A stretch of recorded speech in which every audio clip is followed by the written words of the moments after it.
नमस्कार दोस्तों, स्वागत है आज आपका हमारे चैनल में। और आज हम आपको बताने जा रहे हैं किचन गार्डनिंग के बारे में कि किचन गार्डनिंग कैसे करें और इसके क्या क्या फ़ायदे हैं और सारी चीज़ें। तो किचन गार्डनिंग के लिए शुरुआत करते हैं, हम वीडियो में अपने बताते हैं। किचन गार्डनिंग जो है आपका, उसको लगाने का जो मेन उद्देश्य है, ये जो आप आजकल केमिकल वाली सब्जियां खा रहे हैं, ये टोटली केमिकल फ्री नहीं होती हैं और ऑर्गेनिक नहीं होती हैं। तो आप अपने घर पर ऑर्गेनिकली ग्रोन सब्जियां खा सकते हैं उगाकर। और इसके लिए मैं आपको बताने जा रहा हूँ कैसे क्या करते हैं। किचन गार्डनिंग को लगाने से लेके उसकी केयर और सब सारी चीज़ें मैं आपको बताऊंगा इस वीडियो में। और जैसे कि आजकल आप देख रहे हैं, कोरोना का क्रिटिकल टाइम चल रहा है, आप घर पर खाली बैठे हैं, तो आप एक हॉबी की तरह जो जो किचन गार्डनिंग में हॉबी रखते हैं वो इस वीडियो को देखकर जानकारी ले सकते हैं। और अपना अगर कोई किचन गार्डनिंग से रिलेटेड कोई प्रोजेक्ट अगर प्लान कर रहे हैं तो उसको इम्प्लीमेंट कर सकते हैं।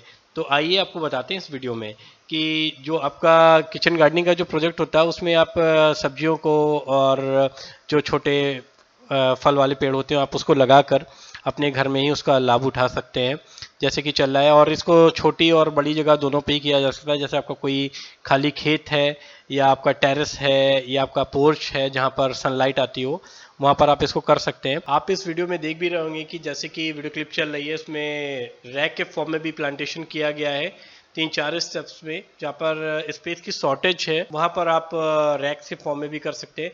मेरा इस वीडियो को बनाने का मेन मोटिव ये है कि केमिकल फ्री सब्जियां खा सकें और अपने दोस्तों को भी बताएं ताकि वो भी इस वीडियो से फ़ायदा उठा सकें और अपना भी खुद का किचन गार्डनिंग का प्रोजेक्ट डेवलप कर सकें। तो चलिए दोस्तों, आपको बताते हैं कि किचन गार्डनिंग के क्या फ़ायदे हैं, इससे क्या लाभ ले सकते हैं। परिवार की आवश्यकता अनुसार ताज़ी एवं स्वादिष्ट साग सब्जियां साल भर उपलब्ध होती रहती हैं। घर के चारों ओर खाली पड़ी भूमि में सरलता से की जा सकती है। घरेलू कार्यों में प्रयुक्त हो चुके जल का पौधों की सिंचाई में सदुपयोग हो सकता है एवं घर के कूड़े करकट का कंपोस्ट खाद बनाकर प्रयोग किया जा सकता है। सब्जी खरीदने के लिए बाजार नहीं जाना पड़ता, बल्कि घर में ही ताज़ी स्वादिष्ट साग सब्जियां नियमित रूप से मिलती रहती हैं। बाजार की तुलना में सस्ती एवं उत्तम गुणवत्ता वाली सब्जियां मिलती हैं। गृह वाटिका में उगी सब्जियों में जहरीली दवाइयाँ एवं कीटनाशकों का प्रभाव नहीं होता है, जो कि बाजार में खरीदी हुई सब्जियों में हो सकता है। किचन गार्डनिंग की सब्जियों में नकली रंग, रसायनों एवं उन संक्रामक रोगों की जीवाणुओं की उपस्थिति का भय नहीं रहता है, जो बाजार में खरीदी गई सब्जियों में हो सकता है। घर के बच्चों व युवाओं को भी यह कार्य करने की प्रेरणा मिलेगी। लकड़ी के डिब्बों में, गमलों में, बेकार टीनों में एवं मकान की छतों पर सफलतापूर्वक उगाई जा सकती हैं। कीमती कृषि औजारों की आवश्यकता नहीं होती है, घरेलू औजारों को प्रयोग में ला सकते हैं। इसे एक मन भावन शौक के रूप में अपनाया जा सकता है। तो दोस्तों, अगर आप किचन गार्डनिंग करना चाहते हैं, सबसे पहले होता है आपको सही जगह चूज करनी पड़ती है, जिसे कहते हैं सिलेक्शन ऑफ प्लेस। तो आपको चलिए बताते हैं। किचन गार्डनिंग का स्थान घर के निकट होना चाहिए। घर के आगे या पिछवाड़े की पहुंच से दूर व पूर्णतया खुला एवं सूर्य के प्रकाश की पर्याप्त पहुंच वाले स्थान का चयन करना चाहिए। किचन गार्डनिंग के लिए दोमट मिट्टी जिसमें जीवांश की अच्छी मात्रा हो उपयुक्त रहती है। इसके अतिरिक्त सब्जियों को उगाने के लिए पर्याप्त सिंचाई भी देने की आवश्यकता होती है, अतः सिंचाई के लिए जल की उपलब्धता भी होनी चाहिए। और आपको बताते हैं कि किचन गार्डनिंग में आप क्या क्या उगा सकते हैं। अगर आपके पास खुला प्लाट है तो सब्जी जो आप उगाते हैं उसकी कोई सीमा नहीं है। फल वाले पेड़ जैसे पपीता, नींबू, अमरूद आदि साग सब्जियां साथ साथ उगाई जा सकती हैं। पर्याप्त खुला स्थान नहीं है तो आप सीमित तरीके से किचन गार्डनिंग को कर सकते हैं, जैसे टमाटर, मिर्च, सीताफल, करेला, मटर, मेथी, पालक, मूली, धनिया। ये सब सारी चीज़ें आप उगा सकते हैं आसानी से, इसमें कोई दिक्कत नहीं है। किचन गार्डनिंग में आप साग सब्जियां सिक्वेंशली 3 बार उगा सकते हैं। मैं आपको सिलेक्शन से बताता जाता हूँ। जैसे पहले खरीफ वाली सब्जियां हैं, इन्हें जून जुलाई में बोया जा सकता है। इस समय भिंडी, लौकी, करेला, टिंडा, तुरई, बैगन, टमाटर, ग्वार, लोबिया, मिर्ची, अरबी आदि सब्जियों की खेती की जा सकती है। फिर उसके बाद रबी वाली जो क्रॉप्स हैं उसमें आप सब्जियों में इन्हें सितंबर अक्टूबर में लगाया जाता है। उस समय आप बैगन, सरसों, टमाटर, प्याज, लहसुन, आलू, टमाटर, शलजम, फूल गोभी, बंद गोभी, चना और सब्जियां आप उगा सकते हैं। इस समय ज़्यादा जो वाली सब्जी है जायद वाली है इन्हें फरवरी मार्च में उगाया जा सकता है। इस समय भिंडी, ककड़ी, खीरा, लौकी, तुरई, टिंडा, अरबी, तरबूज, मतीरा, खरबूज, बैगन आदि सब्जियां आप इसमें इस समय उगा सकते हैं। ये बेटर टाइम होता है उगाने के लिए। और अब आपको बताते हैं कि अगर आपको किचन गार्डनिंग अगर करनी है तो उसके लिए लैंड प्रिपरेशन कैसे करते हैं। लैंड प्रिपरेशन मतलब जो मिट्टी होती है उसकी तैयारी कैसे करते हैं, तो आपको बताते हैं। जिस जगह पे आपको करना हो वहाँ की मिट्टी के में आप थोड़ा सा पानी मिला लें और उसके वहाँ पर और पानी का प्रवाह अच्छा होना चाहिए, मतलब पानी ईजिली जा सके। इसलिए किचन गार्डनिंग लगाने से पहले आप जो मिट्टी तैयार करते हैं, मिट्टी जितनी भुरभुरी, कार्बनिक खाद एवं जीवांश तत्वों से भरपूर होगी, पैदावार उतनी ही अच्छी होगी। जैसे जितनी न्यूट्रिशियस मिट्टी होगी उसमें आप खाद और जो भी उसमें न्यूट्रिशंस की ज़रूरत होती है वो सब आप मिला लें। और अगर आपका जो एरिया है बड़ा है जिसमें आप सब्जियां लगाना चाहते हैं तो उसकी जुताई करने के लिए डिस्क या हैरो का भी यूज़ कर सकते हैं। और जुलाई में 2-3 बार उसको मिट्टी को जैसे कहते हैं आप उसको जुताई कर दें और जैसे गुड़ाई होता है उसको कर दें। इसके बाद अच्छी तरह से सड़ी हुई गोबर की खाद 1 से 1.5 टन प्रति हेक्टेयर के हिसाब से मिट्टी में अच्छी तरह मिलानी चाहिए। और अगर आपके पास घर में छोटा प्लेस है तो उसमें उगाने के लिए फावड़ा या कस्सी का उपयोग कर मिट्टी को अच्छी तरह से भुरभुरा कर क्यारियां बना लें। और उसके बाद गोबर की जो खाद होती है उसे क्यारियों में डालकर उसे अच्छी तरह से मिक्स कर लें। गमले तैयार करते समय कस्सी या खुरपी से मिट्टी अच्छी तरह से भुरभुरी कर गोबर की खाद मिलाकर गमले तैयार कर लेने चाहिए, तभी आप उसमें अच्छी तरीके से कर सकते हैं। और आइए अब आपको बताते हैं फर्टिलाइजर्स और मैन्योर के लिए कि ये कितना मेजर रोल प्ले करती है जो आपका किचन गार्डनिंग होता है उसमें। खाद और जो भी आपकी मैन्योर होती है ये आपकी जो फल है या सब्जियां उसकी पैदावार को बढ़ाती है। इसके लिए आवश्यकता है कि मिट्टी में कार्बनिक जो तत्व होते हैं वो हो और खाद का आप यूज़ करें।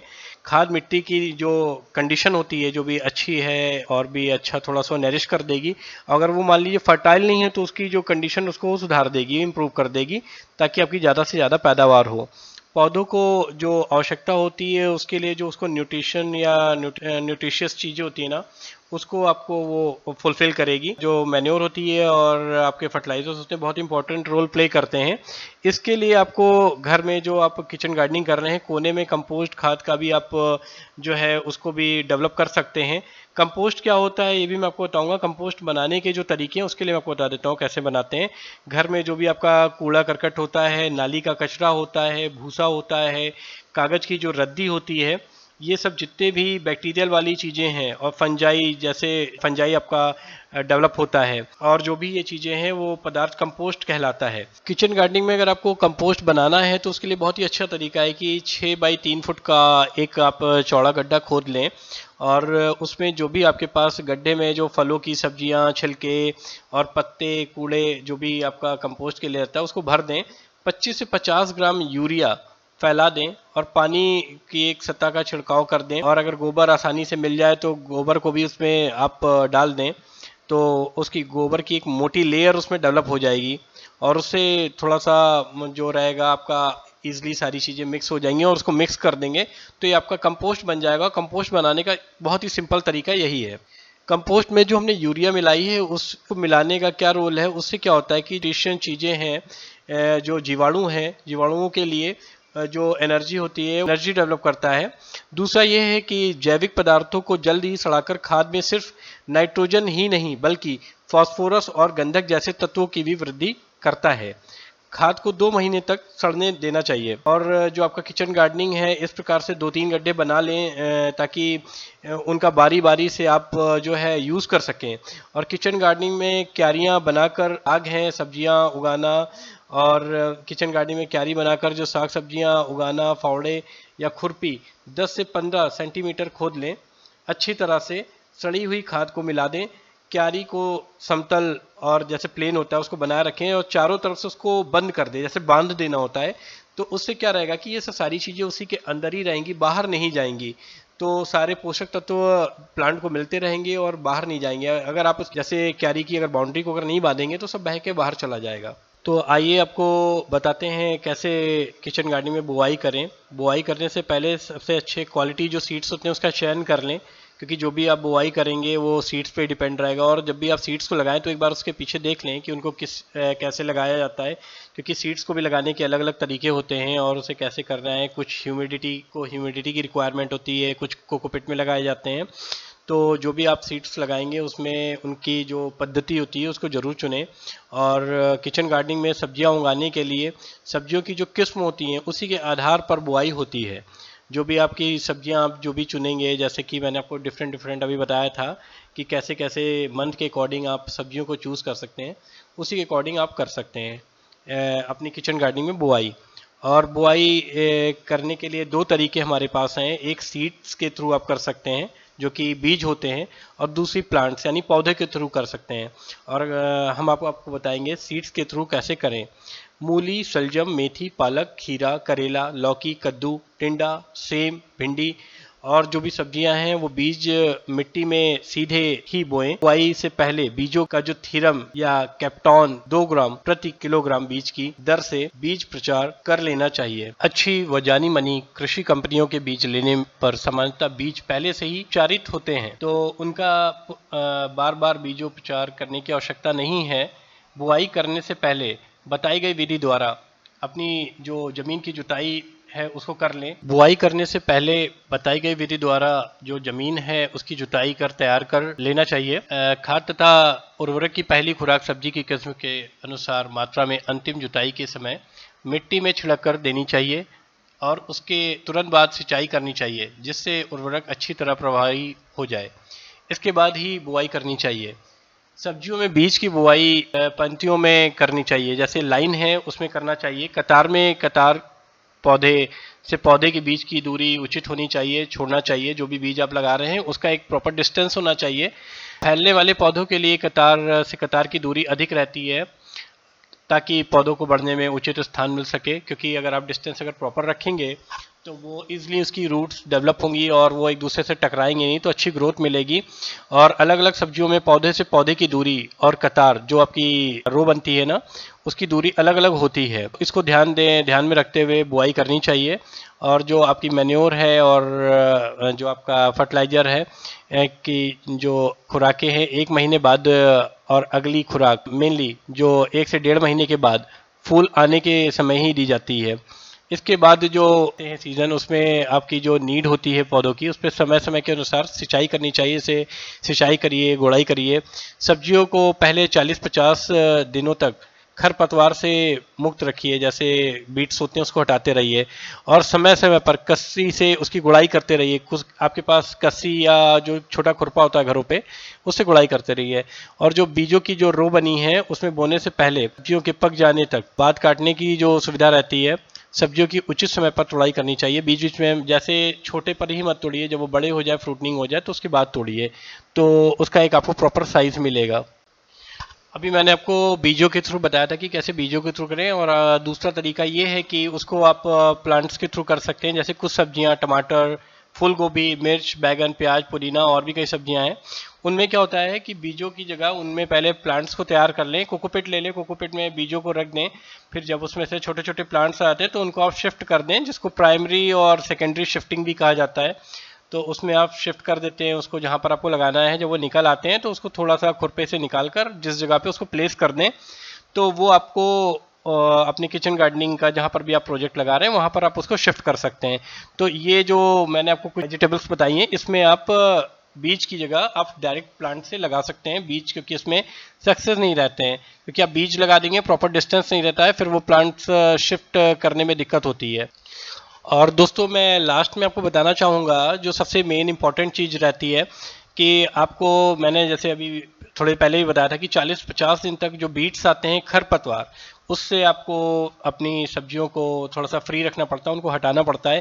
क्योंकि अगर खरपतवार अगर आ जाते हैं उसको प्रॉपर वेंटिलेशन और एयर नहीं मिलती है, जिससे वो ग्रो नहीं करते हैं और वो उसे ढक जाते हैं खरपतवार से, तो उनको डेवलप नहीं कर पाते वो, और डेवलपमेंट नहीं हो पाता है। तो उसके लिए आपको खरपतवार हटाना चाहिए और हर 1 महीने के बाद उसको देखना चाहिए, चेक करना चाहिए कि उसमें क्या मैन्योर की कोई रिक्वायरमेंट है कि नहीं। और एक चीज़ बहुत ध्यान रखें कि पानी उसको प्रॉपर देते रहें, क्योंकि कई बार क्या होता है आप लोग जब घर से कहीं घूमने या बाहर चले जाते हैं तो उन्हें पानी नहीं नहीं मिल पाता है, तो पानी का ध्यान रखें, उससे वो सूख जाते हैं तो दिक्कत होती है। जब उसमें फूल आ जाएं तो उसमें आप देखें कि जो कीड़े लगते हैं, कीड़ों पे विशेष ध्यान दें, क्योंकि कई सब्जियां होती हैं उसमें कीड़े लग जाते हैं, जैसे टमाटर की फसल हो गई है और भी कई टमाटर में जल्दी कीड़े लग जाते हैं, तो उसको देखते रहें। और उसमें जो आपका सिंचाई है उसको जैसे नीड हो उसके अकॉर्डिंग आप सिंचाई करते रहें, तो उसमें आपको अच्छे रिजल्ट्स मिलेंगे। तो ये था जो कि मैंने आपको पूरा एक वीडियो बताया जिसमें आप किचन गार्डनिंग कर सकते हैं और अपने किचन गार्डनिंग के प्रोजेक्ट को कैसे फ्रूटफुल और सक्सेसफुल कर सकते हैं। और इसको आप दोनों ही लेवल पे कर सकते हैं, मैंने बताया एक छोटे एरिया में भी एक बड़े एरिया में भी। तो ये था वीडियो जो मैंने आपको बताया। तो कोरोना का समय चल रहा है, घर पर खाली बैठे हैं तो सब्जियां ही उगाइए और ऑर्गेनिक सब्जियां उगाकर उसका फ़ायदा लें। और हमारे चैनल को लाइक और सब्सक्राइब करें आने वाले ऐसे वीडियो के लिए, ताकि हम आपको ज़्यादा से ज़्यादा इन्फॉर्मेशन दे सकें। और भी कोई अगर आप लोग की डिमांड्स हो तो आप हमारे कमेंट बॉक्स में दे सकते हैं, ताकि हम दूसरा वीडियो जल्दी ही लाएं। हमारा वीडियो देखने के लिए धन्यवाद। आपका दिन शुभ हो।